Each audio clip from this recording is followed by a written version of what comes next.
keep telling me they know me. No one does. But I do.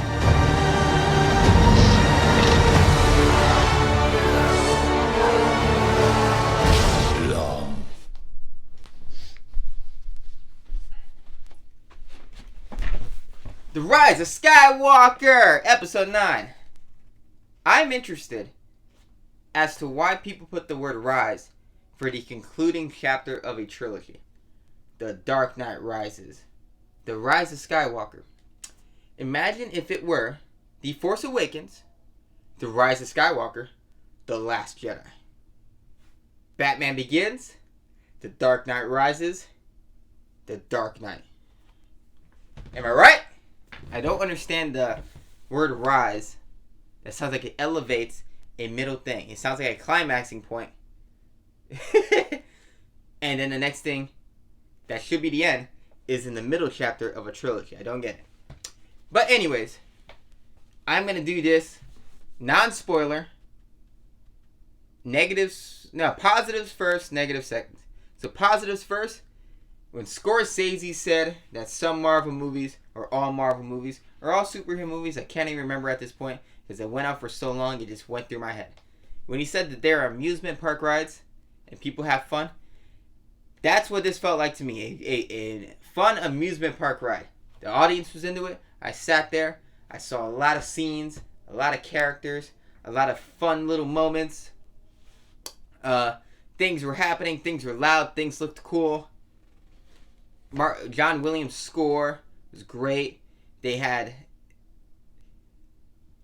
some good jokes in it. They didn't overdo the jokes. I do have to stop to compliment the jokes. They had few and far between jokes. Unlike The Force Awakens or The Last Jedi and the Yo Mama jokes that started off the movie, these jokes landed and they were few and far between, so they felt earned. They felt like they flowed into the story with the characters without feeling like it was a writer just trying to be funny for no reason. So, a very fun, a very movie, a very popcorn movie. Watching this movie, it's like watching Kong Skull Island. You're just looking at it, things are happening, you're like, woo! And by the time it's done, you leave. I love the acting. I think the actors are all fantastic, as they always are. The set pieces are very cool.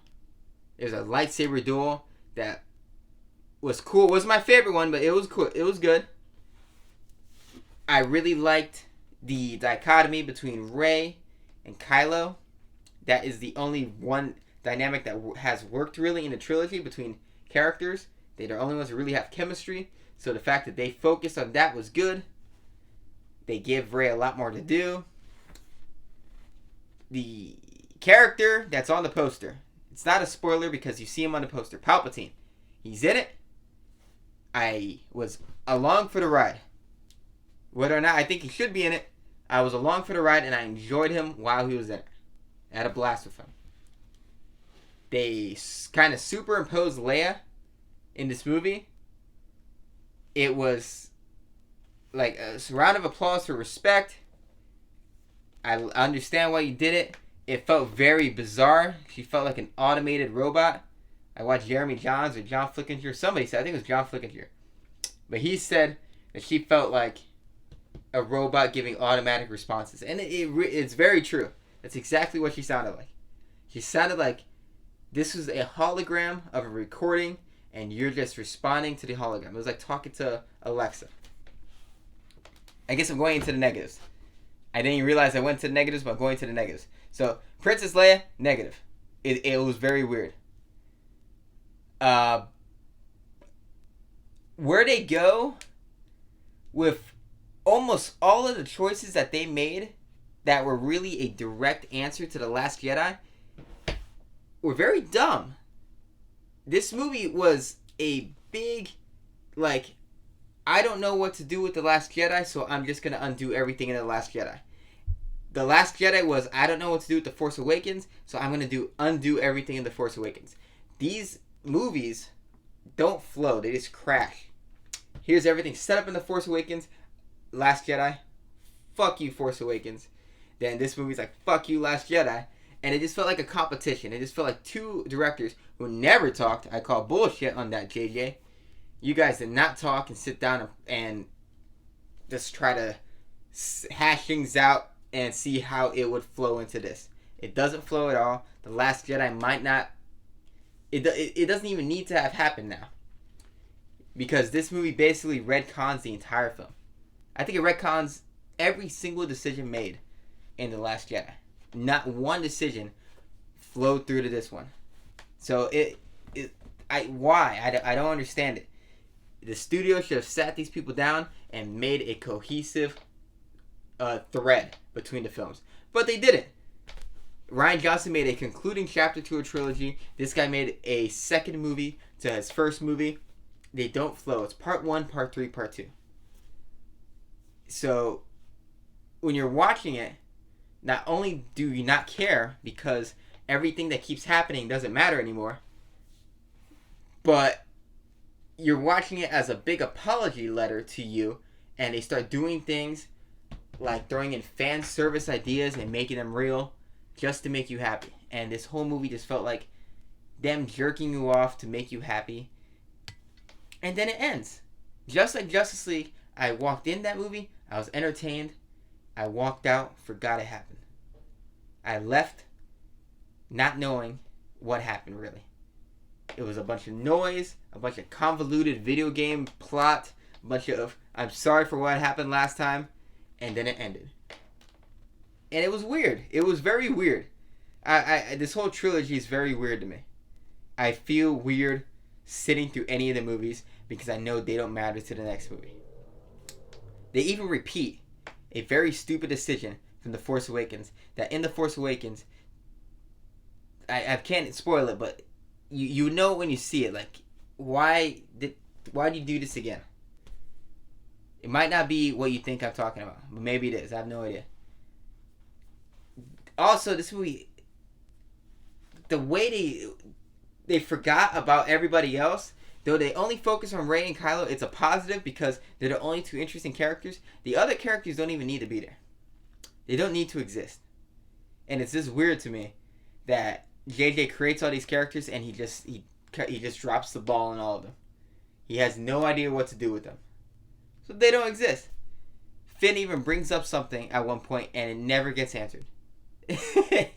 It's incredibly bizarre to me. So the movie frustrated me. I don't even know how to put it into words accurately. What I feel about it, because I almost feel nothing. At the same time, I feel very weird because it just felt so random.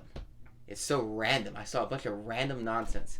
It was like July 4th. I see a bunch of fireworks, great light show. It ends. I'm done. I leave. I forget it happened.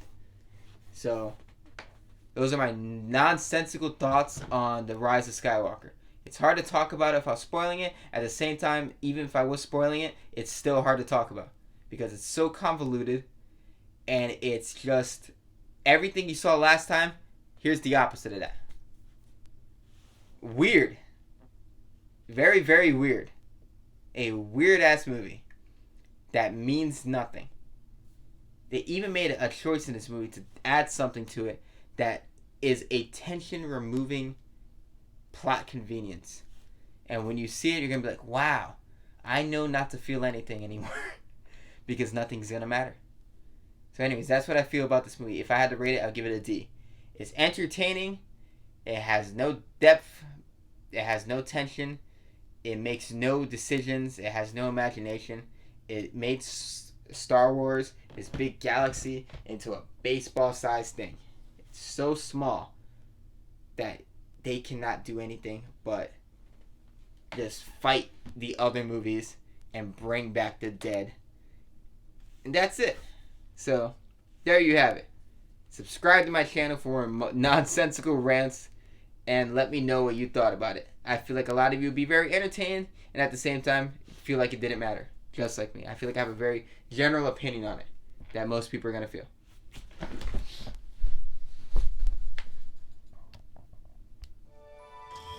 Taking one last look, sir,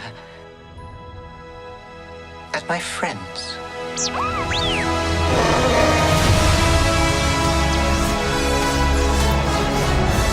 Confronting fear is the destiny of a Jedi.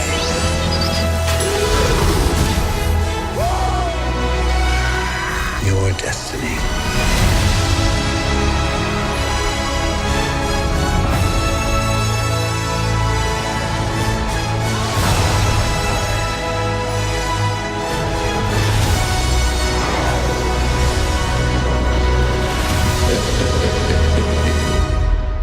The Force will be with you.